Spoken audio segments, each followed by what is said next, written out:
Assalomu alaykum, Sharob Mirzoerkinov. Bugungi videomiz, ya'ni mana shu video ma'lumotlarimiz oddiy xalq uchun juda ham foydali bo'ladi deb o'ylaymiz. Chunki hozirgi kunda bizni respublikamizda dori-darmonlardan ham biologik faol qo'shimchalarning iste'moli juda ham ko'payib ketyapti. Bizni xalqda ichida bu haqida ma'lumotlar, ya'ni YouTube'da yoki ijtimoiy tarmoqlarda juda ham kam. Ammo biologik aktiv qo'shimchalarni turlari va sonlari juda ham ko'p. Sizga shu mavzuda bir necha savollarimiz bor.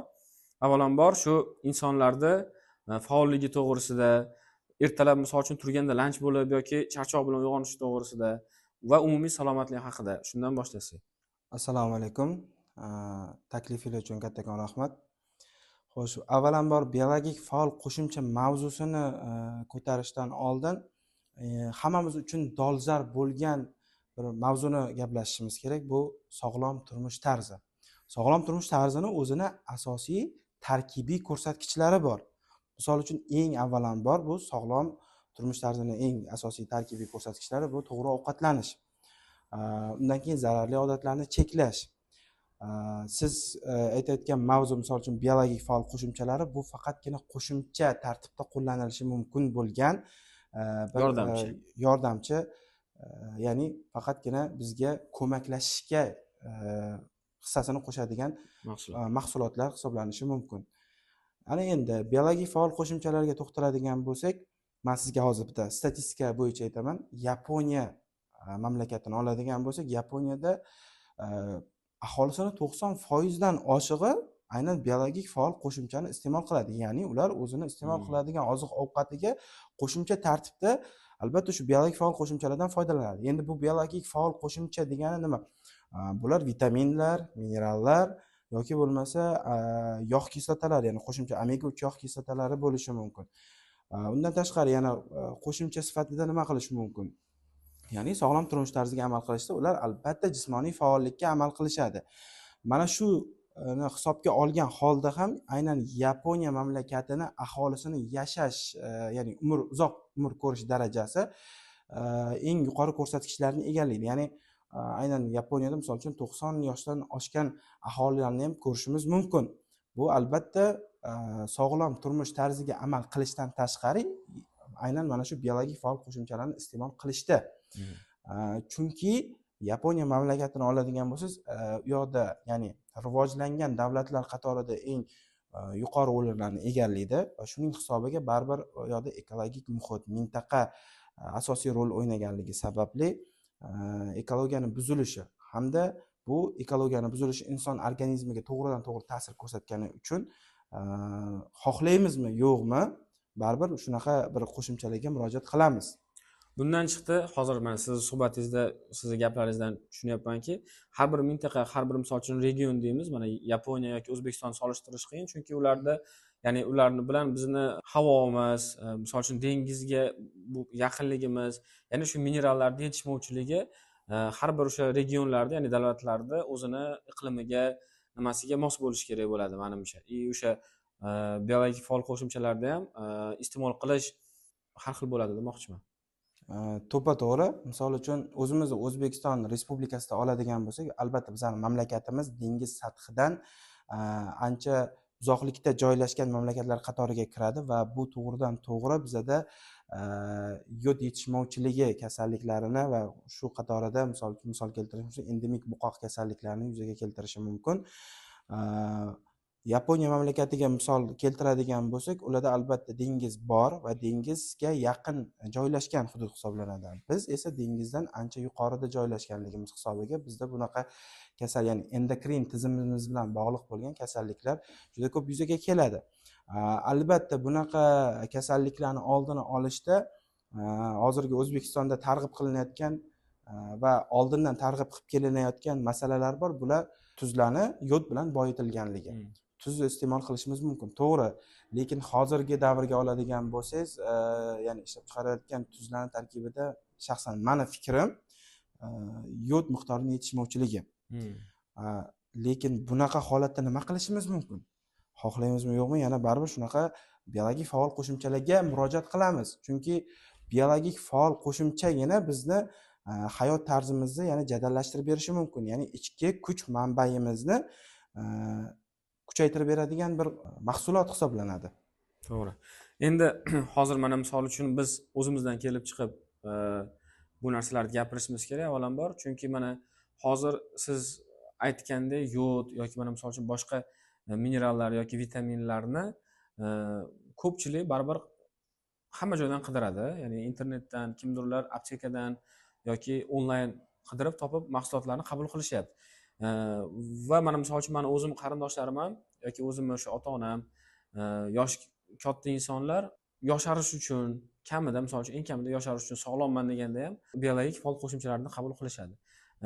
Qanaqa siz biologik faol qo'shimchalarni tavsiya qila olasiz?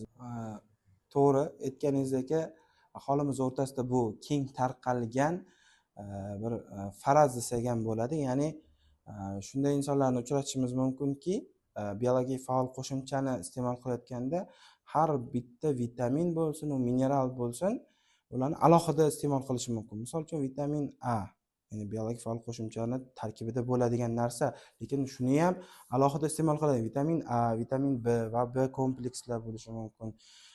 Yoki bo'lmasa boshqa bir turdagi minerallarni iste'mol qilishimiz mumkin. Lekin shaxsan meni o'zim sizga tavsiya qilgan bo'lardim vitamin mineral kompleks. Ya'ni aynan o'sha preparatni tarkibida ham vitamini bo'lsin, ham minerali bo'lsin. Undan tashqari boshqa inson organizmi uchun foydali bo'lgan boshqa kislotalar ham bo'lishi mumkin. Tavsiya sifatida aytishim mumkin, bu faqat Aminox Sport mahsulotini tavsiya qila olaman. Chunki uni tarkibi har tomonlama universal, har tomonlama insonni ichki kuchini rivojlantirib berish uchun hamda kuch manbaini tiklash uchun juda bir yuqori darajada xizmat qiladigan mahsulot deb hisoblayman bu narsani. Ya'ni bu hozir siz aytgan mahsulot bu oddiy vitamin emas, balki butun bir tanani jonlantiruvchi kompleks. Ya'ni o'sha siz aytganda vitamin, mineral, hattoki o'sha men o'zim ham ko'rib chiqdim, yod tarkibida mavjud bo'lgan bir kompleks. Mana hozir biz bitta mana shu savolingizdan kelib chiqib aytaman. Yod mavzusiga to'xtaldik, to'g'rimi? Yod, ya'ni inson organizmida yod yetishmovchiligi insonning miya faoliyatini sustlashishga olib keladi. Ya'ni tushunarli, soddoroq qilib gapiraylik. IQ darajasi yod bilan to'g'ridan to'g'ri bog'liq shu narsa. Hozirgi statistikaga qaraydigan bo'lsak, mana shu yod yetishmovchiligi sababli O'zbekiston aholisi, ayniqsa yoshlarida IQ darajasi pasayishiga olib keladi. Ana endi IQ darajasi bo'yicha biz hozir butun bir jahon bo'yicha bir 80-o'rinlarda turibmiz desak ham bo'ladi. Eng yuqori ko'rsatkichlarni kimlar egallaydi? O'sha Xitoy mamlakati, Yaponiya va umuman olganda rivojlangan davlatlar desak ham bo'ladi. Ularning nima IQsini oshirib beradi? Ya'ni ularning ratsionida o'zini iste'mol qiladigan oziq-ovqat mahsulotidan tashqari, ya'ni qo'shimchalar mavjud, ya'ni biologik faol qo'shimchalar mavjud. Biologik faol qo'shimchani iste'mol qilganda albatta uni tarkibiga e'tibor berish kerak deb o'ylayman. Tarixiy bir voqea sifatida ham aytishim mumkin. Napoleon Bonapartni qo'llagan taktikasi misol keltirishim mumkin. Misol uchun Napoleon Bonapart o'zini armiyasiga shunaqa askarlarni olmagan, ya'ni ularda o'sha buqoq kasalligi bo'lgan yoki bo'lmasa o'sha qalqonsimon bezida mavjud bo'lgan patologiyalar bo'lishi mumkin. Shunaqa kasallangan askarlarni olmagan. Sababi uni har qanaqa jangovar holatida ham baribir jangovar bo'lsin, oddiy mehnat bo'lsin, u uchun eng muhim narsa bu aqliy mehnat faoliyati bo'lgan. Aqliy mehnat faoliyatimizga to'g'ridan to'g'ri ta'sir ko'rsatadigan bu yod moddasi. Biologik faol qo'shimchada yod bormi? Bemalol siz iste'mol qiling, u organizmga to'g'ri ta'sir ko'rsatadi, ya'ni miya faoliyatingizni tiklab beradi. Va shunaqa qilib Napoleon Bonapart o'zini faoliyati desak ham, ya'ni qo'mondonlik, ya'ni davlatni asosiy boshqaruvchi sifatida juda katta yutuqlarga erishgan desak ham bo'ladi. Shorim Mirzo aka, faollik haqida gaplashyapmiz, ya'ni insonlarda charchoq, lanchlik, xohishni yo'qolib ketishi insonlarda paydo bo'ladi. Qaysi vitaminlar, minerallar yoki nima yetishmaganda inson organizmida shu jarayon paydo bo'ladi? Aynan insonni o'zida sodir bo'ladigan charchash, lanchlik hamda quvvatni tiklanmasligi ma'lum bir vitamin va minerallar bilan bog'liq. Misol uchun aynan hozirgi yaqinlashib kelayotgan fasl, ya'ni qish faslida bu narsa kuzatiladi, ya'ni charchoq, lanjlik. Bu nima bilan? Bu albatta vitamin D, ya'ni quyosh nurini yetishmasligi bilan bog'liq. Biz hozir O'zbekistonda bir eng yaxshi bir mamlakat, ya'ni quyosh nuriga boy mamlakat sifatida olsangiz bo'ladi. Bunaqa holatda biz naborot quyoshdan cheklanamiz, quyosh nuri urmasin, undagi infraqizil nurlar organizmga salbiy ta'sir ko'rsatadi. Yo'q, o'sha quyosh nuriga chiqing, lekin qo'shimcha tartibda boshqa bir mineral vitaminlardan, komplekslardan foydalaning. O'sha narsani ta'sirini yana ham kuchaytirish maqsadida ham tabiiy, ham yana qo'shimcha sifatida iste'mol qilasiz bu narsani siz. Bu sizni organizmga bo'lsa faqat foydasi bor, zarari yo'q bo'ladi. Yana bundan tashqari organizmning o'zida ishlab chiqariladigan vitaminlar, mineral, umuman olganda mikronutriyentlar deylik. Mikronutriyentlar yetishmasligi sababli ham inson o'zini shunaqa charchagan, quvvatsiz his qilishi mumkin.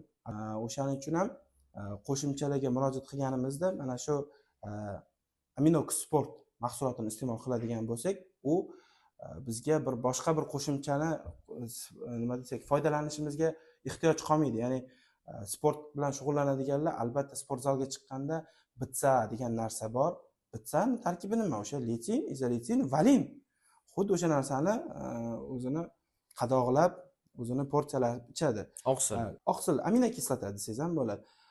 Xo'sh, o'sha narsaga, ya'ni bitsani iste'mol qilishga hojat ham qolmaydi. Faqatgina bitta kapsula iste'mol qiladi, bir kunda bitta kapsula iste'mol qiladi va o'sha sport jarayonidan oldin bo'lsin, keyin bo'lsin, o'sha quvvatni o'ziga oladi inson. Ya'ni kerak bo'lgan nisbatlarda litsinni ham, izolitsinni ham, valinni ham kerakli miqdorda olishi mumkin. Hozirgi gapirlashgan har bitta illizinimiz, o'sha valin, izolitsin, metianin, fenolalanin har bittasi bitta shu kapsulaning tarkibida mavjud. Shuning uchun ham shunaqa qo'shimchalarni iste'mol qilishni o'zim tavsiya qilgan bo'lardim. Endi oxirgi bitta savolim bor. Hozir ko'rib turgan, misol uchun ko'rib, avvalambor foydali bo'lsin, kim ko'rib turgan bo'lsa ham, faqat shu kimlar, asosan kimlarga mumkin va albatta kimlarga mumkin emas, shu jihatini ham aytib o'tsangiz. Tavsiya qilgan bo'lardim. Avvalambor jismoniy faoliyati kuchli bo'lgan insonlar, ya'ni sportchilarga tavsiya qilaman albatta. Undan tashqari aqliy mehnat bilan shug'ullanadigan barcha odamga, misol uchun davlat ishida ishlaydigan yoki bo'lmasa bir korxonada bir ma'lum bir funksional vazifani bajaradigan insonlarimiz bor. Ularga ham albatta kerak. Misol uchun sportchilarga ma'lum bir jismoniy faoliyatdan keyin ularning mushaklarini tiklash zarur, ularning quvvatini tiklash zarur bo'ladigan bo'lsa, xuddi shu kapsula yordam berishi mumkin. Undan tashqari ya'ni aqliy mehnat faoliyati bilan shug'ullanadiganlarga baribir miya faoliyati sustashishi bo'lishi mumkin. Xuddi shu biologik faol qo'shimcha ularning miya faoliyatini tiklashiga yordam beradi. Ya'ni o'zini tetik hamda xushchaqchaq, ham kayfiyatini yaxshi his qilishi mumkin. Kimlarga mumkin emas? Kimlarga mumkin emas? Tarkibida B guruh vitaminlari mavjud bo'lganligi uchun onkologiya kasalliklari bilan kasallangan bemorlarga tavsiya etilmaydi. Yosh bolalargachi? Yoshlargacha deganda aynan 12 yoshdan katta o'spirin yoshlarga tavsiya qilinadi bu. Chunki 12 yoshdan yuqori yoshlarimiz albatta o'quvchilar bo'lsin, talabalar bo'lsin, har tomonlama ularni aqliy mehnat faoliyatiga to'g'ridan-to'g'ri ta'sir ko'rsatadi hamda ularning miya faoliyatini kuchaytirib ham beradi hamda tiklashiga ham yordam beradi. Yana bir e'tiborli jihati, bu biologik faol qo'shimcha homiladorlarga ham mumkin hamda emizikli ayollarga ham mumkin. Sho'ro Mirzo aka, suhbat uchun rahmat. Xudo xohlasa bu manfaatli bo'ldi deb o'ylaymiz. Qolgan savollar yoki boshqa bir takliflar bo'lsa, izohlarda qoldirishsa javob beramiz. Albatta. Shu izohlarda qoldirilgan raqamlarga bemalol murojaat qilishlari mumkin. Albatta tavsiya sifatida har bittalarini murojaatlarini to'la to'kis o'rganib, ushbu mahsulot bo'yicha yana ham to'laqonli ma'lumot berishga tayyormiz. Rahmat.